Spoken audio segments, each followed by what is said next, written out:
Bismillahirrahmanirrahim. Assalamualaikum warahmatullahi wabarakatuh. Salam sejahtera untuk kita semua. Shalom, Om Swastiastu, Namo Buddhaya, salam kebajikan. Perkenalkan, saya Embung Megasari Zam, Widaiswara BPSDM Provinsi Riau.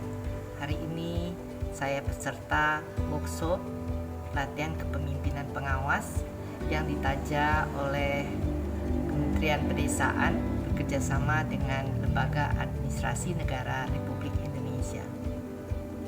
Kesempatan ini saya akan menyampaikan dua bagian, yaitu overview terhadap penyelenggaraan PKP dan agenda 3 mata pelatihan yang saya minati, di mana overview ini saya akan menyampaikan bahwa beberapa waktu yang lalu, sejak tahun 2019 terjadi perbedaan nomenklatur pelatihan bagi PNS yang hal ini dilatar belakangi oleh terbitnya peraturan pemerintah nomor 11 tahun 2017 tentang manajemen PNS dan Peraturan Menteri Pendayagunaan Aparatur Negara Nomor 38 Tahun 2017 tentang standar kompetensi jabatan.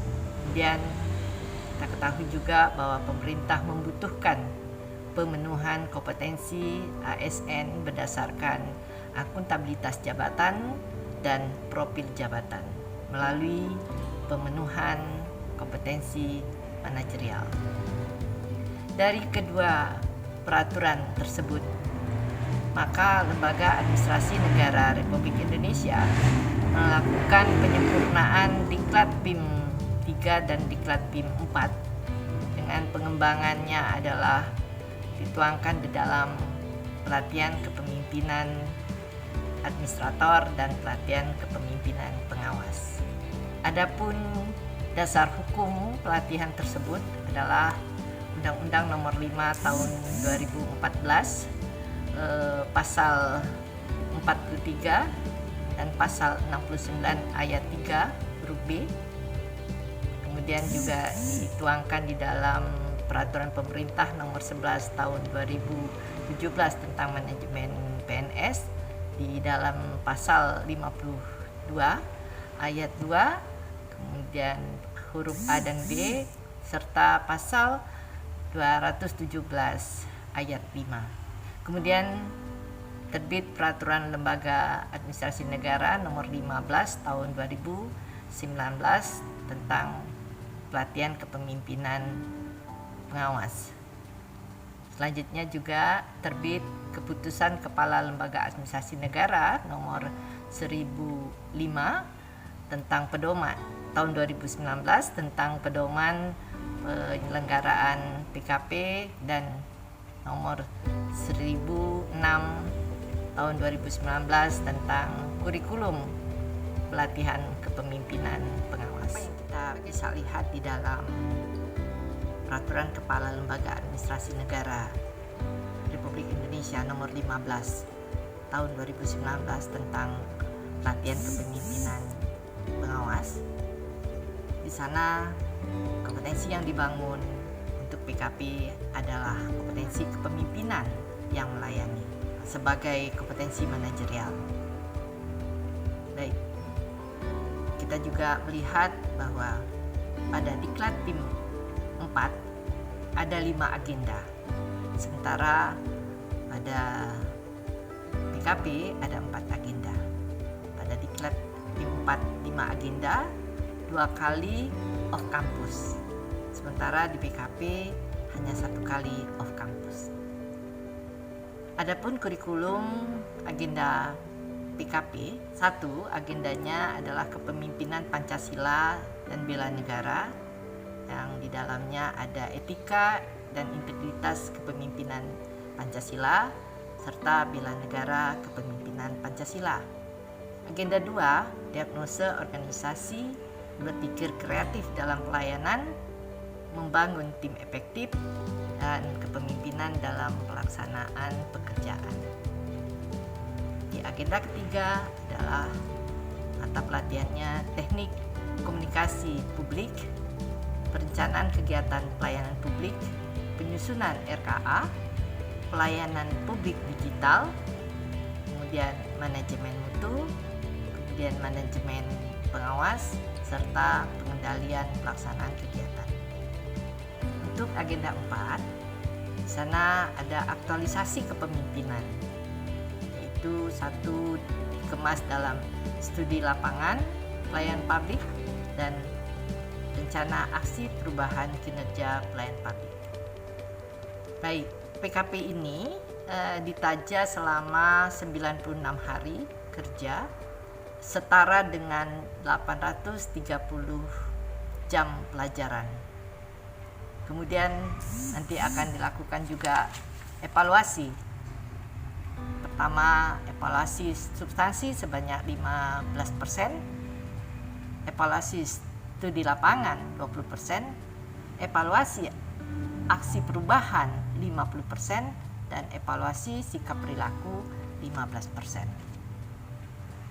Selanjutnya saya akan sampaikan juga bahwa tentang agenda 3 pada pelatihan ini ada 7 mata pelatihan seperti yang saya sebutkan tadi.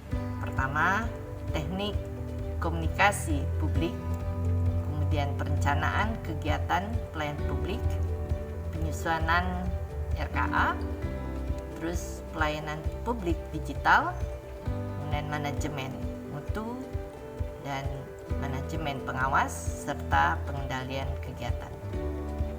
Nah, pada kesempatan ini mata pelatihan teknik komunikasi publik akan saya sampaikan secara garis besar. Pada mata pelatihan teknik komunikasi publik ini akan membekali peserta dengan kemampuan menjelaskan dan menerapkan teknik komunikasi publik dalam menjalankan tugas dan fungsi jabatannya.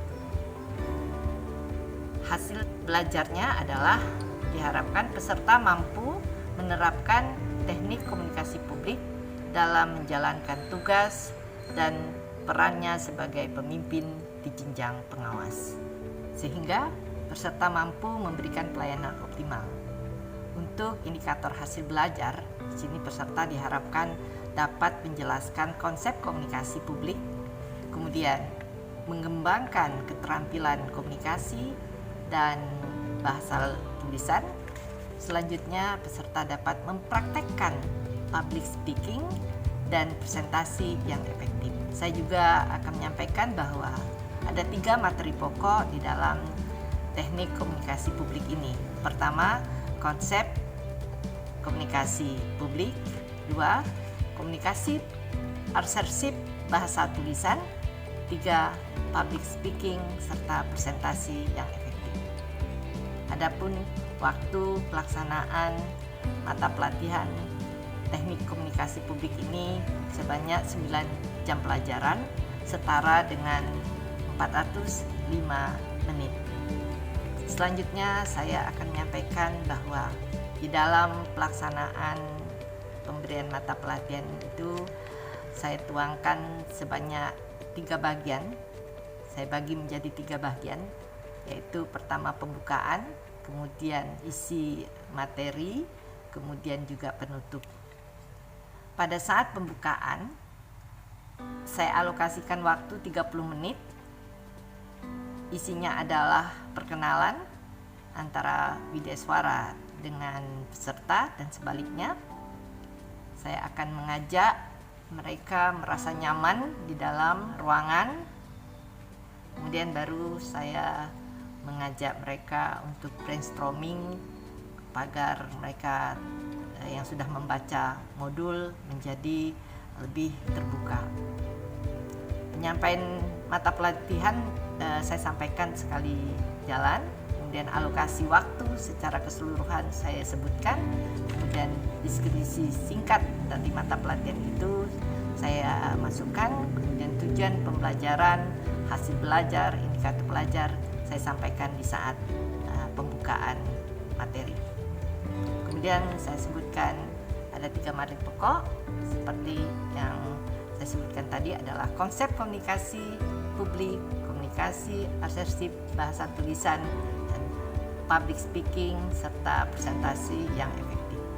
Pada saat penyajian, bagian dari penyajian, saya menggunakan waktu lebih kurang 315 menit, di mana saya akan mengajak peserta untuk mengeluarkan pendapat mereka saat mereka sudah membaca beberapa bahan yang dari modul yang sudah diberikan melalui soft copy. Apa saja kisi-kisinya, apakah mereka sudah memahami materi pokok dan sub materi pokok yang ada di dalam modul teknik komunikasi publik itu. Saya mengajak peserta untuk berperan aktif agar terbiasa berkomunikasi dengan baik dan benar.